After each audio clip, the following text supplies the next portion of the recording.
Čau, čau! No Brigo workshopa.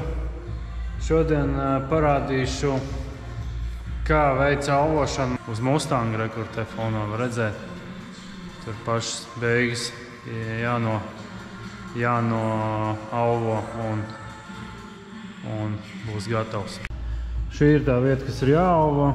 Pirmkārt, vajadzētu sākt ar to, kad visu šeit kārtīgi notīrīt, lai nebūtu ne rūsa, ne arī grunts, kas šeit ir.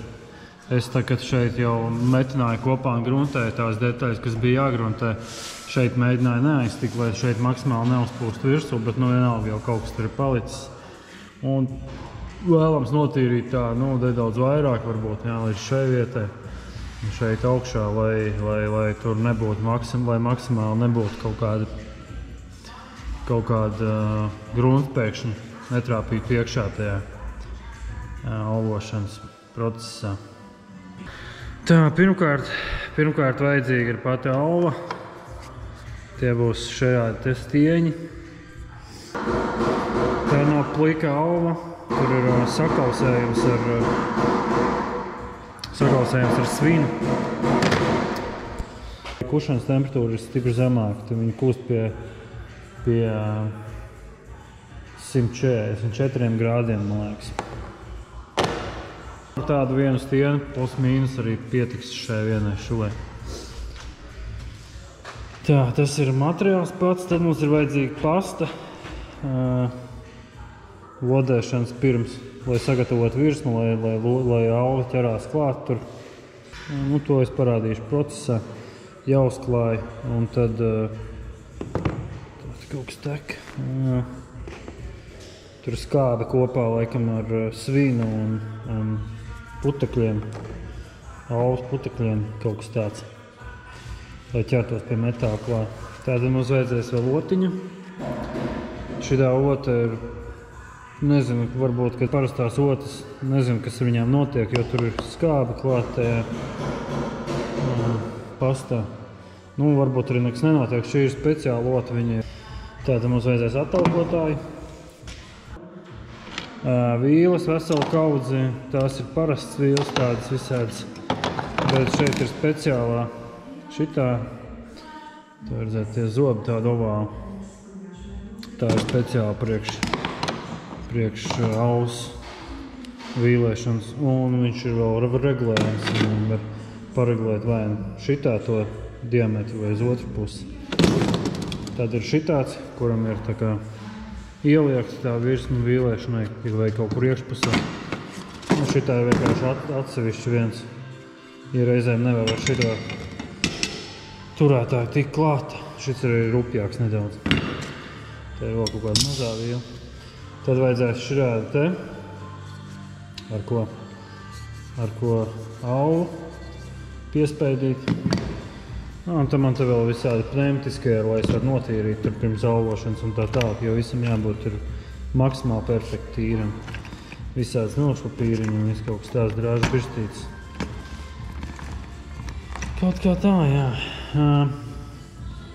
Man šeit ir metināšanas aerosols, lai neķerās klāt metināšanas deglim. Metinot tie kušņi, es viņu izmantoju, es uzspūšu viņu uz tās vietas, kuras spaidīšu alvu, lai alva neķerās klāt. Es zinu, ka meistari saka, ka viņi izmanto kaut kādus taukus vai kaut ko tādu. Bet, vai svecis parafīnu, kaut kas ir slidens, kas neļauj tā kā pieķerties klāt tajā alvai. Es izmantoju šito it kā normāli. Nedrīkst viņu likt pārāk daudz virsū, tā nedaudz tikai, lai viņš tur neķerās. Jā, aizmirsu vēl, tev vajadzēs lupats, ar ko noslaucīt to smēri nost. Dara procesa gaitā, tad jau sapratīsiet. Labi, laidīsim, sāksim ko darīt. Tā, es aizmirsu piebilst, ka būs vajadzīgs vēl ar ko viņu kausēt pašu to alvu. Es izmantoju šitādu deglīti maziņu ar gāzi, parasto propānu vienkārši. Ir, kas izmanto vienkārši veikalos nopērkamos tās. Tur deglīts ir atsevišķi, un tad viņi uzsprauž uz tās kannas vai flakona virsū, es nezinu, kā to nosaukt. Ar tādiem arī var, ja tev tur baigi maz vajag. tad ar tādu var iztikt, bet jau vairāk vajag, tad nebūs baigi ekonomiski izdevīgi. Šis deglis kausē ļoti labi, un arī tas deglis kausēs ar tiem uzspraužamajiem baloniem vienkārši. Ja tev to nekausē, to auvu, tas deglis te nevar izkausēt, tas nozīmē, ka tā auva nav pareizā auva, viņa kušās temperatūra pa augstu. Un tad vēl vajadzēs kaut ko slīpēt beigās, nu tas vairs nav tik svarīgi.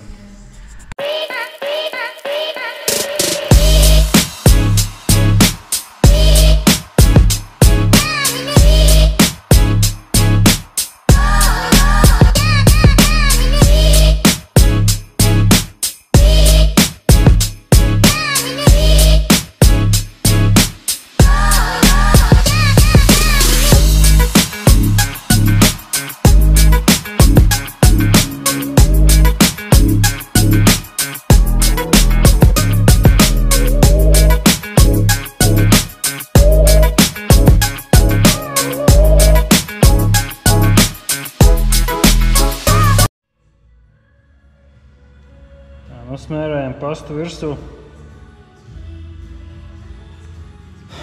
Nevajag baigi biezā kārtā, bet vajag tā, lai nosadzās. Tur, kur būs pasta, tur arī lips klāt. Olu pēc tam. Vēlams šajā procesā izmantot brilles un respiratoru, jo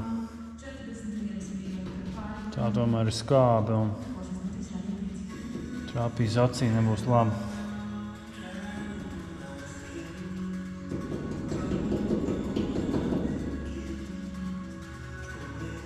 Drusciņi mums vajag pārtai malai, kur mums jāala, lai viņš tur pieķerās klāt, lai nav tā, ka... Jo noteikti, kad presa viņu locīja, noteikti viņš nav tur perfekts. Kaut kur būs vairāk, kaut kur mazāk tā ola ieies iekšā. Vajag drusku, lai tajās maliņās arī viņš pieķerās. Tā kaut kā. Tad mums vajag lupatu. Lupatai jābūt vēlams koku vilnas, nevis vēlams, bet, vajadzētu būt koku vilnas. Un maksimāli raupjai, pieņemsim, džinsam vai kaut kam tādam, lai viņam ir kur ieķerties tā, slaukot nost, lai kur ieķerties.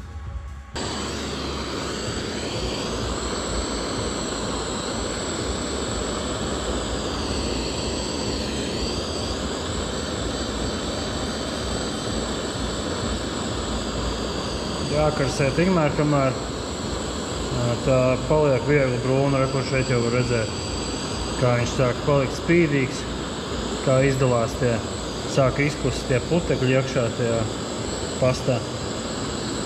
Tāds viegli brūns virspusē paliek.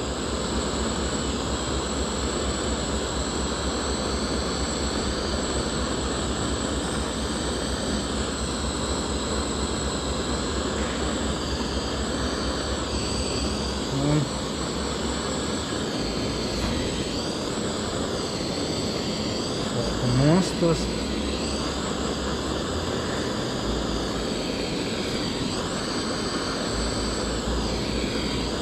Jāpaliek reiz tāds spīdīgs. Tādam arī jāpaliek.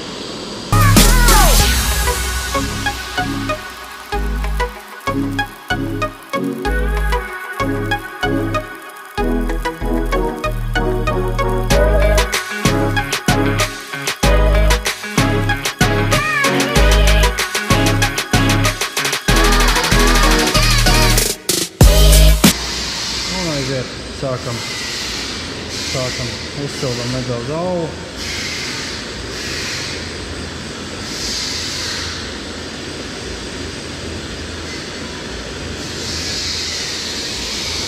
Uzsildam to vietu, kur kausēsim iekšā. Aiziet.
te izskatās.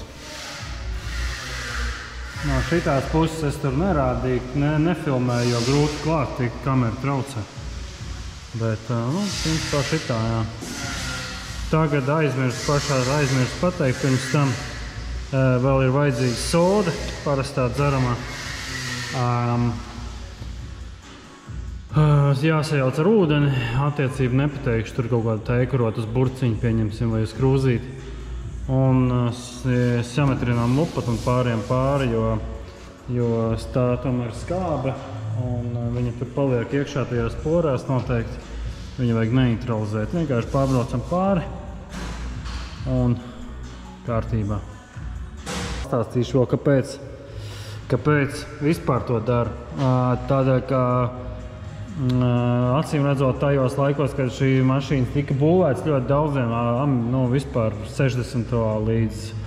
līdz pat E30 nebija vairs, labi, es tagad nepateikšu tos gadus, 60. 70. gadu mašīnām noteikti ir šādā veidā.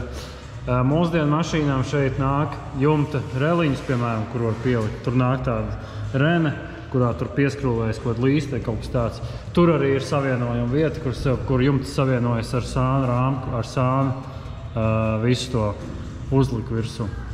Acīm redzot, tajā laikā viņiem nav paticis tādas, vai viņi nav tik līdz tam aizdomājušies. Inženieri tā taisīja salaidumu, kā šeit bija. Bet kaut kā viņš bija jāizpilda ciet. Un varbūt, ka tajos laikos špaktele nemācīšu pateikt, gan jau kaut kāda bija, noteikti ne tāda kā mūsdienās, bet arī mūsdienu špaktelē tas ļoti biezi kārta sanāk. Tur kaut kādi līdz 4 mm, es tā domāju, varētu būt tā kārta. Tas priekš špakteles ir diezgan daudz, viņi tur pēc brīža sāks plaisāt un kritīs nost. Alva nekritīs nost, viņi ir klāt, viņi var arī locīties, nekas tur nenotiks. Var apakšā nedaudz staigāt tas materiāls, jo alva ir mīksta, kopā ar svinu, un viņi spēja tur padoties, un jā, tādā veidā. Tā kā jā, noalvājām, viss izstās smuki.